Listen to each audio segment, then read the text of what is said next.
Hi friends, ముందుగా ఒకసారి ఈ ఇమేజ్ని చూడండి. ఇమేజ్లో ఉన్న ప్లానెట్ ఏంటి? ఇది చూడడానికి భూగ్రహంలా ఉందా అంటే ఖచ్చితంగా కాదు. ఒకవేళ వేల లైట్ ఇయర్స్ దూరంలో హ్యాబిటబుల్ ఎక్సో ప్లానెట్ అయ్యే అవకాశం ఉందా? ఇప్పుడు చెప్పేది మీకు నమ్మశక్యంగా ఉండకపోవచ్చు. నిజానికి ఇది మన నైబర్ ప్లానెట్ అయిన మార్స్.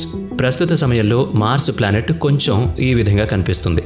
కానీ 3.8 బిలియన్ ఇయర్స్ ముందు మార్స్ ఇప్పటిలాగా ఉండేది కాదు. 3.8 బిలియన్ ఇయర్స్ ముందు కేవలం మార్స్ మాత్రమే కాదు, సోలార్ సిస్టంలో ఉన్న మిగతా గ్రహాలు కూడా వేరుగా ఉండేవి. సోలార్ సిస్టమ్ ఏర్పడిన 70 నుంచి 80 కోట్ల సంవత్సరాల కొత్తలో మన సోలార్ సిస్టమ్ ఇప్పుడు కనిపిస్తున్న విధంగా ఉండేది కాదు. ఆ సమయంలో సోలార్ సిస్టమ్ అంతా ఆస్ట్రాయిడ్స్ మరియు కమిట్స్తో నిండి ఉండేది. అలాగే ఆ సమయంలో లైఫ్ అనేది అస్సలు ఎగ్జిస్ట్ అయి లేదు. అసలు నేను 3.8 బిలియన్ ఇయర్స్ సమయాన్ని ఎందుకు ఎంచుకున్నానని మీకు డౌట్ వచ్చుండొచ్చు. 4.8 బిలియన్ ఇయర్స్ నుంచి 3.8 బిలియన్ ఇయర్స్ మధ్య ఉన్న సమయాన్ని లేట్ హెవీ బాంబార్డ్మెంట్ లేదా లూనార్ క్యాటక్లిజం అంటారు.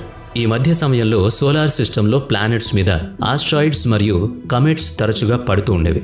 ప్రతి ఆస్ట్రాయిడ్ దాడి ప్లానెట్ కండిషన్ మీద ప్రభావం చూపించేది. గ్రహాల్లో మార్పు రావడం మొదలైంది. అయితే ఆ మార్పు అనేది పూర్తి సోలార్ సిస్టమ్ మీద కాకుండా కేవలం టెరిటోరియల్ ప్లానెట్స్ మీద మాత్రమే జరిగింది. ఆ ప్లానెట్స్ యొక్క గ్యాసియోస్ అపేరెన్సే ఇందుకు కారణం అవుతుంది. సోలార్ సిస్టంలో గ్యాసియోస్ ప్లానెట్స్ అయిన జూపిటర్, సాటర్న్, యురేనస్ మరియు నెప్ట్యూన్ల మీద కూడా ఆస్ట్రాయిడ్స్ మరియు కమిట్స్ల వర్షం బాగానే పడింది. కానీ వీటి మీద అంత ప్రభావం చూపేది కాదు. అందువల్ల వాటి అపీరియన్స్లో ఎలాంటి మార్పు కూడా రావడం జరగలేదు. ఆస్ట్రాయిడ్స్ కారణంగానే సాటర్న్ మరియు జూపిటర్ ప్లానెట్ల కలర్ కొంచెం మార్పు వచ్చింది. దీన్ని సైంటిస్టులు కూడా నమ్ముతున్నారు. ఎందుకంటే ఆస్ట్రాయిడ్స్ కమిట్స్లో ఉండే మినరల్స్ వీటి క్లౌడ్స్లో కలిసిపోయి ఉండొచ్చు. 1994లో కామెట్ షో మేకర్ లావీ 9 జూపిటర్ యొక్క గ్యాస్ క్లౌడ్ను ఢీకొట్టినప్పుడు ఈ విషయం గురించి మనకు తెలిసింది. ఈ ఘర్షణ వల్ల జూపిటర్ పైన విశాలమైన ఓర్టెక్స్ క్రియేట్ అయింది. దాంతో క్లౌడ్స్ కాంపోజిషన్లో మార్పు రావడం వల్ల కలర్స్లో చిన్న మార్పు వచ్చింది. చిన్న చిన్న కలర్స్ చేంజ్ తప్ప గ్యాసియస్ ప్లానెట్స్లో ఇంకెలాంటి మార్పులు రాలేదు.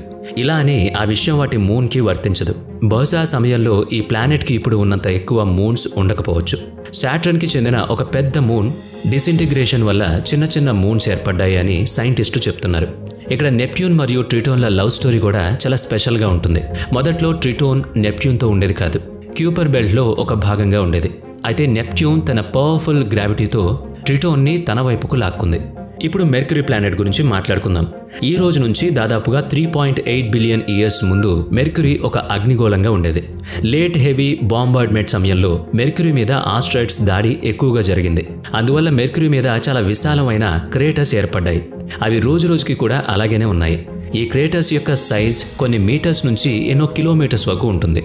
డే టైంలో మెర్క్యూరీ టెంపరేచర్ 350 డిగ్రీస్ వరకు చేరుతుంది.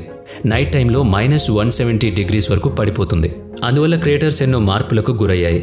క్రేటర్స్తో నిండి ఉన్న మెర్క్యూరీ సర్ఫేస్ చూడ్డానికి చంద్రునిలాగా ఉంటుంది. మెర్క్యూరీ మీద అట్మాస్ఫియర్ లేకపోవడం వల్ల ఆస్ట్రాయిడ్ స్పీడ్ను అడ్డుకోవడం మెర్క్యూరీకి ఇంపాసిబుల్ అవుతుంది.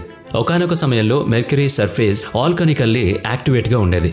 దాంతో బయటకు వచ్చే వేడి లావా ఇక్కడ డిప్రెషన్ మరియు బేసిన్స్ని ఫార్మ్ అయ్యేలా చేసేది. 2011 నుంచి 2015 మధ్యలో మెర్క్యూరీని ఆర్బిట్ చేసిన మెసెంజర్ స్పేస్ క్రాఫ్ట్ మెర్క్యూరీ పైన వాల్యూమ్స్ ఉన్నట్లు గుర్తించింది. మెర్క్యూరీ సర్ఫేస్ 2 రకాలుగా కనిపిస్తుంది. ఒకటి పెద్ద పెద్ద క్రేటర్స్ ఉన్న పురాతన సర్ఫేస్, రెండవది యంగ్ సర్ఫేస్. ఇది చాలా ప్లెయిన్గా ఉంటుంది. మెర్క్యూరీ పైన ఉన్న ఆల్కలైనస్ యొక్క లావా కారణంగా ఈ యంగ్ సర్ఫేస్ ఫామ్ అయింది అని సైంటిస్టులు చెప్తున్నారు. 3.8 బిలియన్ ఇయర్స్ ముందు మెర్క్యూరీ ఇప్పటికంటే చాలా వేడిగా ఉండేది. మెర్క్యూరీ చల్లగా అవడం వల్ల దాని ఇంటర్నల్ కోర్ కన్స్ట్రక్షన్ అవుతూ ఉంటుంది.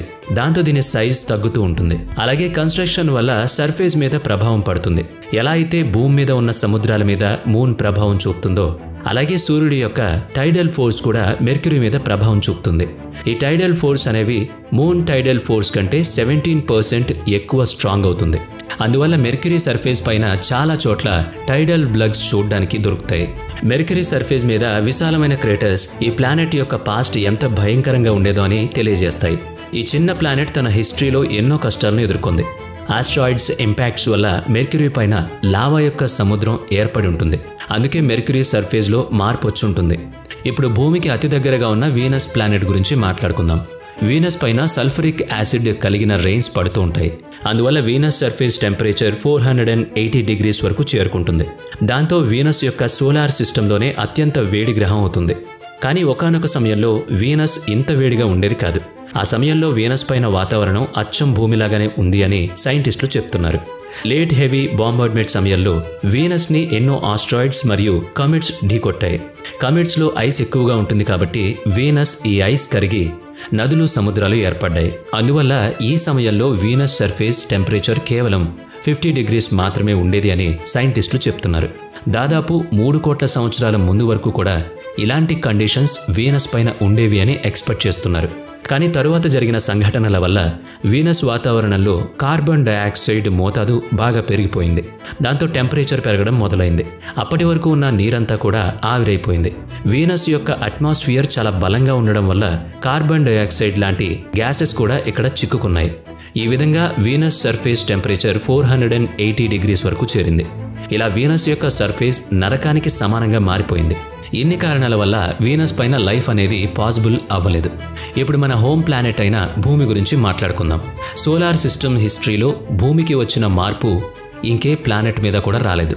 ఈ రోజు నుంచి 3.8 billion years ముందు భూమి మీద ఆల్గన్ యాక్టివిటీ పీక్ స్టేజ్లో ఉండింది. దాంతో క్రస్ట్ ఫార్మేషన్ జరిగింది. భూమి మీద లిథోస్ఫెరస్ ఎంత వేగంగా ప్రొడ్యూస్ అవ్వడం మొదలైంది అంటే దానివల్ల భూమి మీద ఎన్నో భయంకరమైన భూకంపాలు వచ్చాయి. ఇవి భూమి ఫార్మేషన్కి షేప్ ఇవ్వడంతో పాటు మహాసముద్రాల్లో ఎన్నో ఫ్లడ్స్ని ఏర్పాటు చేశాయి. ఆ సమయంలో సూర్యుడు కేవలం 30% మాత్రమే బ్రైట్గా ఉండడం వల్ల భూమికి యావరేజ్ టెంపరేచర్ చాలా తక్కువగా ఉంటూ వచ్చింది.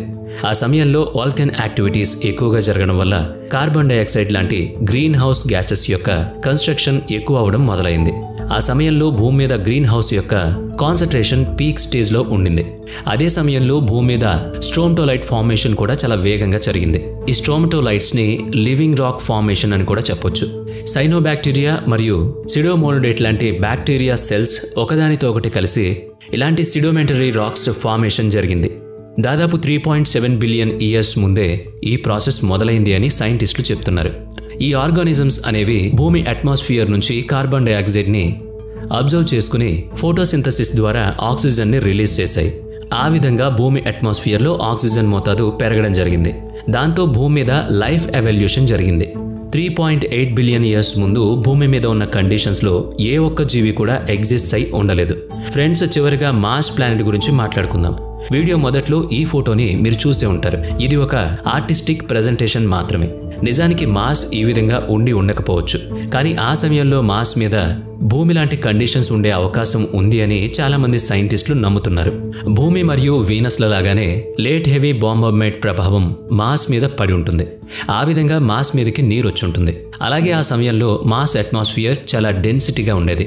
ప్రస్తుతం మార్స్ సర్ఫేస్ని ఎక్స్పోజ్ చేస్తున్నప్పుడు అక్కడ పురాతన నదుల ఆనవాళ్లు కనిపిస్తూ ఉంటాయి. మార్స్ సర్ఫేస్ కింద ఇప్పటికీ కూడా నీరు ఉంది అని చాలా మంది సైంటిస్టులు నమ్ముతున్నారు. అంతేకాకుండా పూర్తి సోలార్ సిస్టంలోనే అత్యంత ఎత్తైన వాటర్ ఫాల్ మార్స్ ప్లానెట్ మీద ఉండేది అని సైంటిస్టులు చెప్తున్నారు. ఎందుకంటే ఆ వాటర్ ఫాల్ యొక్క ఆనవాళ్లు ఇప్పటికీ మార్స్ మీద ఉన్నాయి. అంటే ఒకనొక సమయంలో లైఫ్ ఎవల్యూషన్ కోసం మార్స్ ఐడియల్ ప్లేస్గా ఉండేది. బహుశా సమయంలో లైఫ్ ఎవల్యూషన్ అయి ఉండొచ్చు. మేబీ భూమి మీద లైఫ్ ఫామ్ అవ్వడానికి మార్సే కారణమై ఉండొచ్చు. మరి ఈ రోజు మార్స్ ఒక బంజర గ్రహంగా ఎలా మారింది? దీనికి సమాధానం మార్స్ యొక్క కోర్లో దాగి ఉంది అని కొందరు సైంటిస్టులు చెప్తున్నారు. భూమితో పోలిస్తే మార్స్ యొక్క కోర్ చాలా చిన్నగా ఉంటుంది. దాంతో మార్స్ ఎక్కువ సమయం వరకు హీట్ను రిటైన్ చేయలేదు. అందువల్ల మార్స్ మీద ఉండే మ్యాగ్నెటిక్ ఫీల్డ్స్ నెమ్మదిగా అంతమైపోయాయి. ఏ గ్రహం మీద మ్యాగ్నెటిక్ ఫీల్డ్స్ ఉండవో ఆ గ్రహం యొక్క అట్మాస్ఫియర్ని సోలార్ ఫ్లారెస్ నాశనం చేస్తాయి.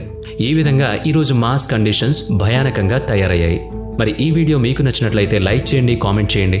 ఇలాంటి మరిన్ని వీడియోస్ కోసం మన ఛానల్ని సబ్స్క్రైబ్ చేసుకుని బెల్ ఐకాన్ మీద క్లిక్ చేయండి. నెక్స్ట్ వీడియోలో మళ్ళీ కలుద్దాం. Thanks for watching.